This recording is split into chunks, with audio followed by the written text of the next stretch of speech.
خلينا نبدأ الأول بالبروكسيمول فوار، والدواء ده بيحتوي على 3 مواد فعالة. كل مادة ليها دور محدد عشان تريحك وتخفف عنك. خليني أشرح لك دور كل واحدة منهم. أول حاجة البروكسيما ديول، وده المهدي بيروق عضلات الحالب والمثانة من غير ما يوقف الحركة الطبيعية، فبيوسع الطريق ويخلي الحصوة أو الرمل الصغير يتحرك وينزل بسهولة، وده بيقلل المغص اللي بيجي من الانقباضات الشديدة.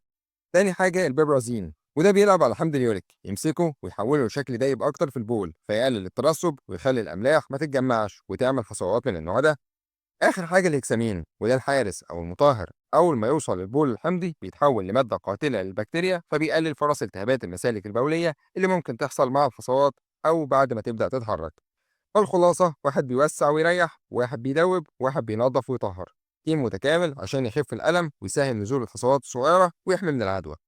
ومن هنا خلينا نروح لدواء الاستعمال بتاعة البروكسيمول أو إيه هي استخداماته. أول حاجة بيوصف التهابات المسالك البولية. لو عندك التهاب في المثانة أو الإحليل، فالبروكسيمول بيشتغل على تخفيف الأعراض دي زي الألم والحرقان أثناء التبول. كمان الوقاية والعلاج من حصوات المسالك البولية، بيساعد في تسهيل خروج الحصوات الصغيرة من المسالك البولية ويقلل من فرص تكوين حصوات جديدة. كمان تخفيف الألم والتقلصات، لو عندك ألم أو تقلصات في منطقة البول فالبروكسيمول بيعمل على إرخاء العضلات الملساء في المسالك البولية، وده بيقلل الألم. وبرضه التقليل من التشنجات، لو في تشنجات في المثانة أو مشكلة في تدفق البول فالبروكسيمول بيقلل منها وبيحسن من عملية التبول. بالإضافة طبعا لدوره في مكافحة العدوى البكتيرية، بفضل مكون الهكسامين اللي فيه فالبروكسيمول بيحارب العدوى البكتيرية في المسالك وبيحميك من الالتهابات الجديدة. طيب يا دكتور، كلام جميل جدا. إيه بقى الآثار الجانبية للبروكسيمول فوار، أو بمعنى أصح إيه هي أضراره؟ أول حاجة البروكسيمول ممكن يعمل غثيان وقيء، وده ممكن يحصل لبعض الناس لما بيشربوا البروكسيمول، لكن ده مش منتشر. ولو حسيت بمشكلة في المعدة ممكن تخففها بشرب مية كويسة أو تاخده بعد الأكل. كمان ممكن يسبب آلام في المعدة، أوقات بيحصل شعور بعدم الراحة في البطن بسبب مكونات الدواء، وده غالبا بيحصل لو أخدت الدواء على معدة فاضية. كمان إسهال أو إمساك، البروكسيمول ممكن يسبب تغير في حركة الأمعاء، يعني لو حصل إسهال أو إمساك معاك بعد ما تستخدمه حاول تتأكد من الجرعة وتستشير الطبيب. كمان دوران أو دوخة، ده نادر بس ممكن يحصل عند بعض الأشخاص لو الدواء تسبب في تغير في مستوى السوائل في الجسم.